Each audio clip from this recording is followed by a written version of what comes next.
In the 1730s, the Great Awakening revivalist movement swept through the colonies, with itinerant preachers going from town to town, whipping up religious enthusiasm, emotional excess and fervor, and promoting a reactionary dogmatism.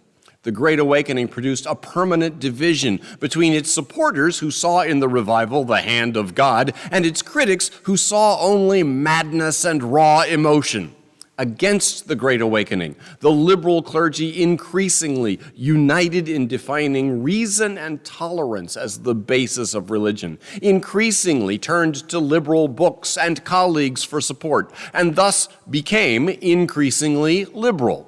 Liberalization in New England churches occurred gradually. Rather than explicitly renounce doctrines with which they disagreed, preachers stopped emphasizing them, and then stopped mentioning them at all, and only eventually came to consciously abandon them.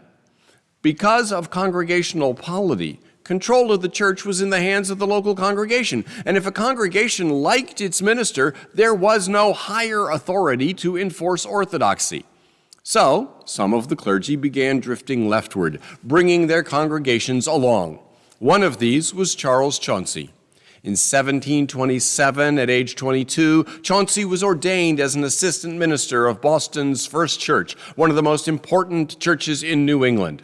In 1762, at age 57, Chauncey became that congregation's senior pastor. He served First Church in that capacity for 25 years more. In all, a 60-year career at First Church until his death at age 82. Charles Chauncey never called himself a Unitarian, but his ideas paved the way for those who did. So we'll learn more about Charles Chauncey in our next thrilling episode.